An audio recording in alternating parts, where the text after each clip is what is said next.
Alors l'association, en réalité, on va dire que c'est une section de l'amicale des sapeurs-pompiers de Sisteron, puisqu'on dépend, comme on dépend de l'union départementale au niveau du département, là on dépend de l'amicale de Sisteron. Et donc on est un peu autonome, quoi. Alors l'objet de ça, c'est il y a 2 ans environ, on s'est aperçu qu'il y avait des tas de matériel qui disparaissaient ou qui étaient vendus aux enchères par le SDIS. Alors on avait peur pour nos 2 camions, donc le Ford qui est là et le Land Rover qui est là. On avait peur qu'un jour ils partent à la casse, comme on dit, et qu'ils le vendent aux enchères et que ça disparaisse. Bon, il faut savoir que le Ford date de 1952. Alors je suis en train d'essayer de refaire l'historique, c'est pas évident. Et le Land Rover, lui, est de 1958. Donc c'est 2 véhicules auxquels les plus anciens que moi, parce que moi je les ai jamais vus marcher, je les ai vus dans les garages. Et en plus c'est des véhicules donc, qui appartenaient toujours à la mairie. C'est ce qui nous a sauvés. Et lors d'un conseil municipal, alors je crois de mémoire que c'est en janvier 2015, la mairie nous les a rétrocédés à l'euro symbolique. Alors déjà, il y a eu un gros travail à faire, c'est la remise en état, puisque notamment le Ford, il était garé un peu n'importe où, quoi, et dehors notamment, et il était en train de se pourrir petit à petit. Et il avait pu tourner depuis X années. Donc l'objectif, c'était de remettre tout ça en route. Alors, on s'est fixé 2 objectifs, d'abord au niveau moteur, donc que ça tourne et qu'il puisse rouler. Et après, on aura un deuxième objectif, c'est, alors peut-être l'année prochaine, si on arrive à respecter notre objectif, c'est de mettre en eau les pompes. Puisqu'ils sont tous les 2 équipés, enfin il est équipé d'une pompe. Donc il y en a une à l'intérieur, donc c'est une pompe Guinard qui a dû être achetée. Alors je dis bien qui a dû être, parce que je n'ai pas encore l'historique exact, qui a dû être achetée en même temps que le camion. Oui, mais je ne garantis pas pour les résultats. Mais bon, il faut dire qu'à l'époque, nos anciens avaient que ça comme véhicule. À Sisteron, le premier véhicule qui a été, c'est celui-là. Et après est arrivé le Land Rover. Mais au départ, ils n'avaient que ces 2-là.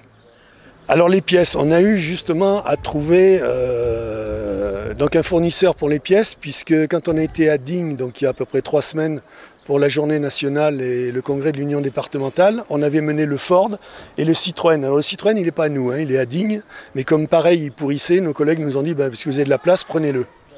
Donc on l'a pris, et donc on s'est rendu à Digne avec. Alors à l'aller, tout s'est très bien passé, au retour, presque bien, et arrivé au feu des Plantiers, le Ford, il nous a pété un joint de culasse.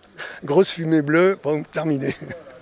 Donc là, gros souci, parce qu'on l'avait promis à nos collègues actifs pour le défilé du 14 juillet. Donc on était un peu inquiets.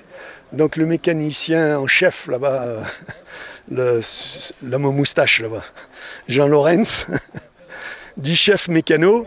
Donc il s'est... Alors il a, dans son caractère, il a cette dette testard, c'est-à-dire il n'aime pas rester sur un échec. Donc on n'est pas resté sur un échec, il a passé. Et finalement sur internet, on a trouvé un fournisseur qui était à Pérol, donc à peu près à 3/4 d'heure d'ici. Et c'était le bon joint de culasse qu'il avait, donc on a pu le dépanner, c'est pour ça qu'il roule à nouveau aujourd'hui et qu'il défilera demain. Alors on appelle ça les travaux du mercredi. Donc tous les mercredis après-midi, on se rencontre tous ici, on commence par un café bien sûr, on travaille selon les horaires des anciens. Donc on commence par un café et ensuite, suivant ce qu'il y a à faire, on se fixe des objectifs à l'année. Donc cette année, c'était de mettre en eau, on le verra tout à l'heure, cette pompe-là par exemple. Donc elle va fonctionner. C'est les premières pompes qui existaient. Alors je suis en train de faire l'historique, je ne sais pas ni quand elle est arrivée à Sisteron, mais bon, elle est marquée Sisteron. Donc à un moment donné, elle a dû être à Sisteron.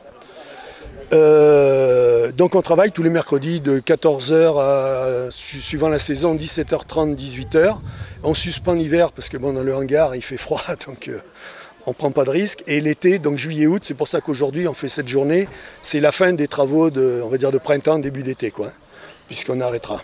Alors on a une grosse aide notamment de mécanos, un que je citerai tout à l'heure, je ne sais pas si je dois dire le nom de famille, mais son prénom c'est Thibaut, donc il nous aide énormément. Parce qu'il a été mécano chez Renault, etc. Et il nous a beaucoup aidé, parce que le souci après le joint de culasse, c'était de savoir est-ce que la culasse avait aussi trinqué, Donc est-ce qu'elle était toujours plane et tout, ça on ne savait pas. Alors aujourd'hui, on va présenter à tout le monde le travail qu'on a fait. Et notamment, ça a consisté cette année dans la révision de ce qu'on appelle des pompes à bras. Alors j'ai vu que ça s'appelait des pompes hollandaises, du nom d'un Hollandais. Donc on la fera cracher tout à l'heure de l'eau. Il faut savoir qu'elle balance à 22 mètres. Alors il faut savoir qu'à l'époque, les premières pompes avaient été mises au point au Moyen-Âge et c'était alimenté avec des seaux en toile comme cela là. Donc vous voyez que pour remplir, il en faut. Et ceux qui remplissaient, c'était les moines et les prostituées. C'était la punition. Donc ils remplissaient et les autres, ils pompaient. Alors pomper, on ne dit pas pomper, on disait battre, ça s'appelle le battage. Et ils battaient, donc il fallait faire un mouvement aller-retour de battage en 1 minute. Et bien voilà, donc on a beaucoup de gens qui nous aident, c'est pour ça qu'on réunit aussi tout le monde aujourd'hui, tous ceux qui nous ont aidés. Donc par exemple, je pense à Electric Auto, où il y a des câbles très très chers, puisque il a fallu refaire tout l'allumage. Donc Claude Reynaud nous a beaucoup aidés, enfin Electric Auto on va dire. Les établissements Volp aussi nous aident, puisqu'ils ont un mécanicien, donc ils nous aident aussi matériellement. Qui c'est qui est encore? Alors je le dirai tout à l'heure, parce que j'ai peur d'en oublier. Et surtout c'est financièrement. Et là on a un confort vis-à-vis de l'amicale de Sisteron. Alors les retraités en ce moment on doit être 22. Et tous travaillent ici? Alors on va dire presque tous, parce qu'il y en a, bon malheureusement au fil des années. Mais là on a le doyen, je crois qu'il doit être, les deux doyens d'ailleurs. Je crois que c'est 82 et 83 ans. Le monsieur qui a les cheveux blancs là-bas, avec la cigarette. Et le monsieur à casquette aussi. Voilà. Et toi aussi, ah bah oui. Donc ils sont 3. C'est les 3 plus vieux sont là. Donc plus de 80 ans. Et ils viennent, enfin au moins, il y en a un qui vient sûr. Bon, les 2 autres, ils ont quelques difficultés de santé, donc voilà, ils viennent un peu moins. Mais quand il s'agit de manger ou boire l'apéro, ils sont là.